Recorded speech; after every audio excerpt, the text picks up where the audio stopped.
But I want to talk this morning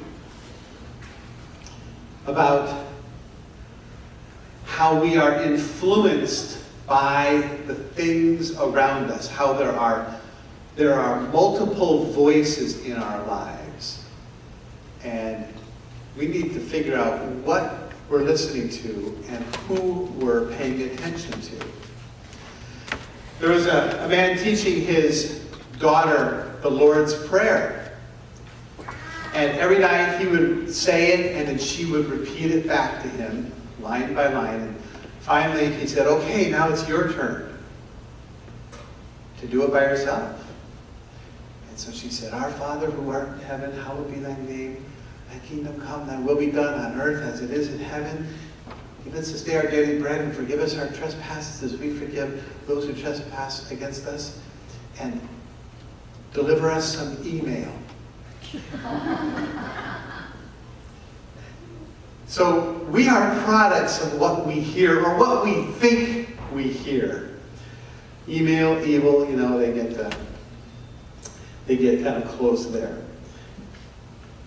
We are influenced by the language we hear. We are influenced by the personalities we interact with. We are influenced by the philosophies and the beliefs of people around us of the day. And there is a philosophy and there's a belief that we live in that we can't help being influenced by, because it's been part of Western culture for the last 500 years.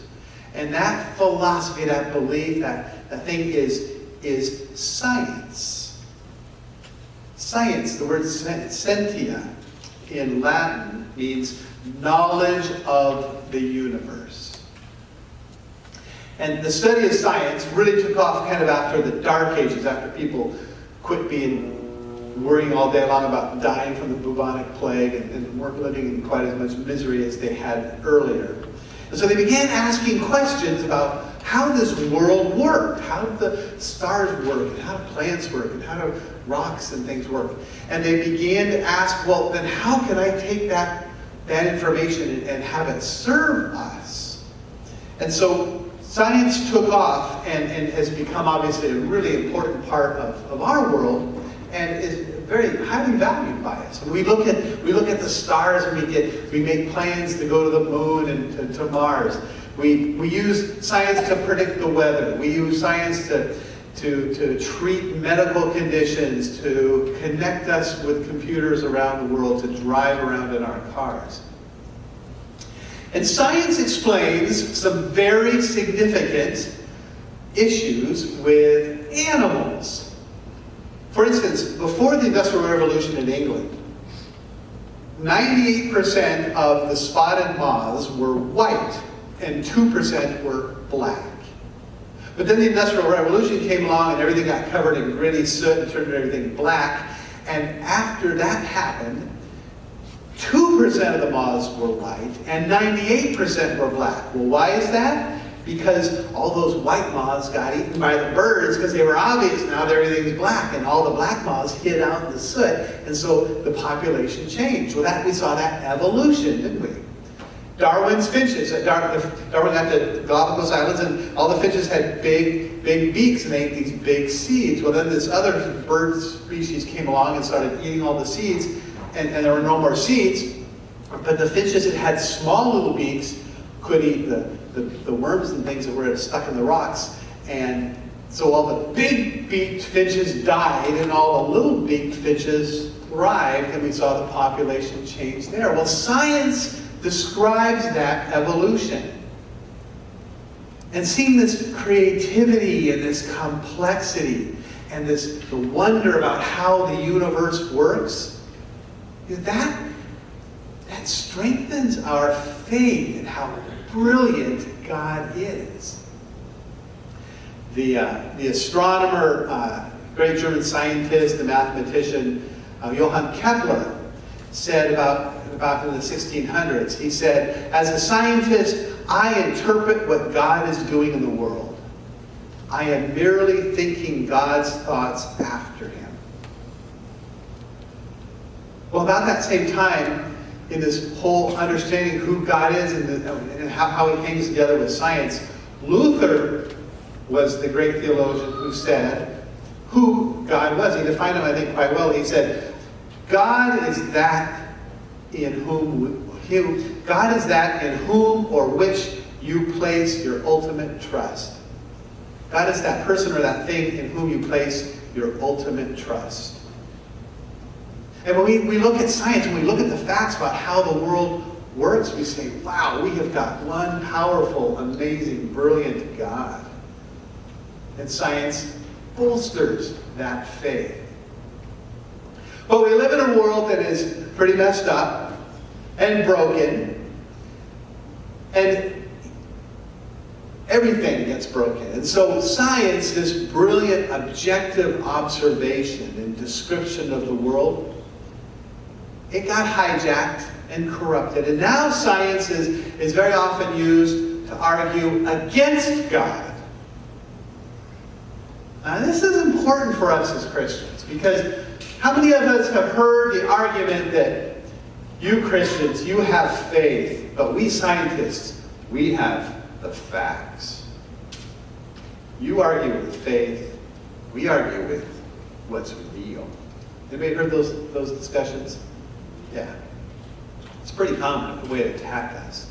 And so there's this big battle between faith and facts, and Christians feel very uncomfortable with that. But this is a false argument. Let's go back and look at this moth thing again. See, the Christian would say the moths went from white to black, and the population changed, and we saw that microevolution, that evolution happening, and God must be doing something here. The scientists may come in and say, well, wait, we see the same thing, no white moths, all black moths, and now we can see the way that animals evolve. We can see how over millions of years that worm would evolve into a hamster. We just saw a little piece of that. But we can see how over millions of years there could be massive evolution. But there's a problem with that. See, science is what? Science is knowledge of the seen. Science is what we know because we can replicate it, we can observe it.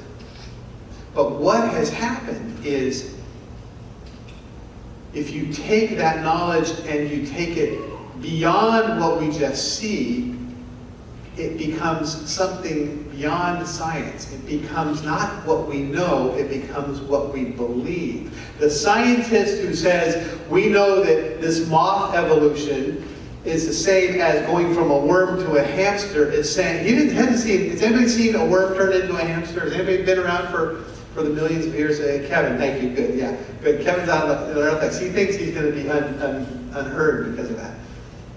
No, none of us have seen this. None of us have seen macroevolution. We've seen the microevolution. So to say that this microevolution now proves that we can have macroevolution is not science. It is belief. You have to believe that that can be happening. And now we have Christians saying we believe, and we have science people saying, well, we believe too.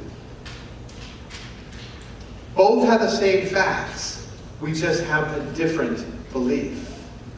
And the people who practice the religion of believing in God are theists, or in our case, Christians. And we practice Christianity. The people who take facts and say, well, these facts tell me that this can happen and I believe this can happen, they are practicing scientism. It's just another religion. It's another belief structure. The Christian says, I believe God is at work in the world.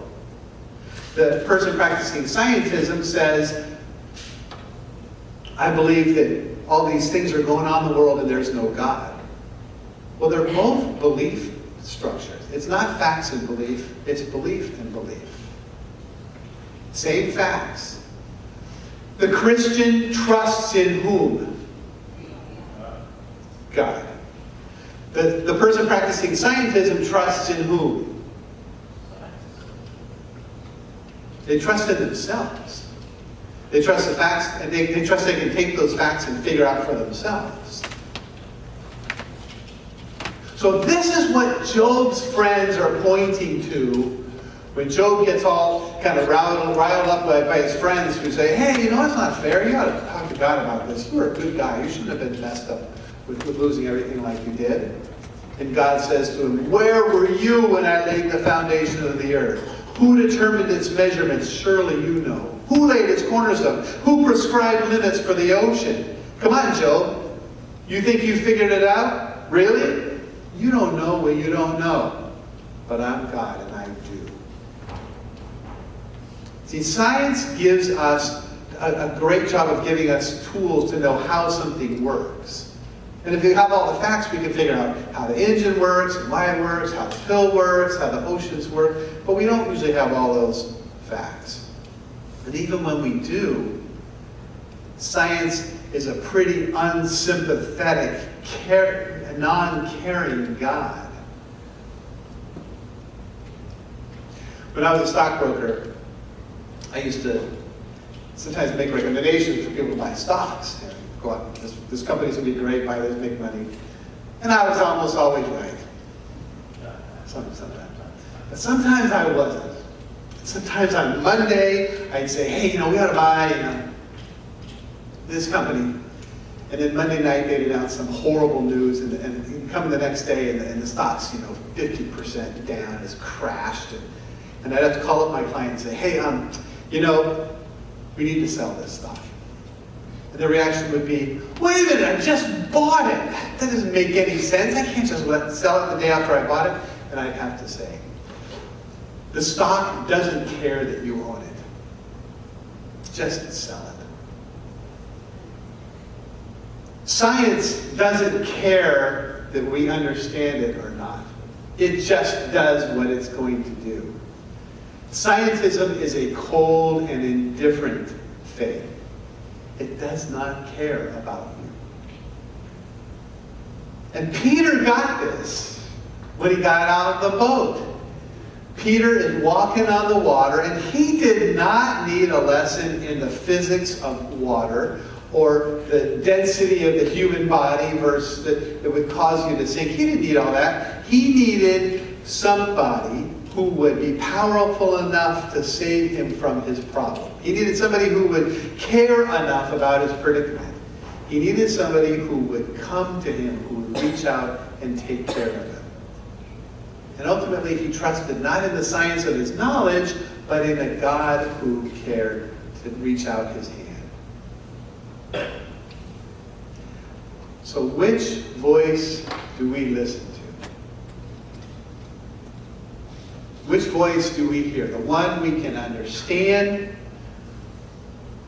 because science we can understand, and it does some interesting stuff, and it does some powerful stuff, and it serves us, but it doesn't care whether we sink or swim. Or do we listen to the God who cares about us, the King of Kings, the Lord of Lords, the one who's powerful and who not only runs this universe, but who comes to each of us individually and says, you are important. You are cared about. You messed up, you are forgiven by me. And every day he seeks us out and comes to us. Two different voices. Two very different gods to trust in. Another 4-year-old was learning the Lord's Prayer, and his father sat him down and taught him as the other father had. And after about a week or two, the little boy said, okay, my turn. And he says, my Father, our Father who art in heaven, hallowed be thy name. Thy kingdom come, thy will be done on earth as it is in heaven. Give us this day our daily bread, and forgive us our trash baskets, as we forgive those who put trash in our baskets. It's so easy to listen to the world and to get it kind of right. But it's easy also to miss the voice that is talking to you. The voice that says, you are important. You are loved. You are significant. The voice that calls you into relationship with a God who loves you. Our Lord calls. And he forgives us for not hearing him quite well. But he keeps on talking. Lord, open our ears so we hear your voice. In Jesus' name. Amen.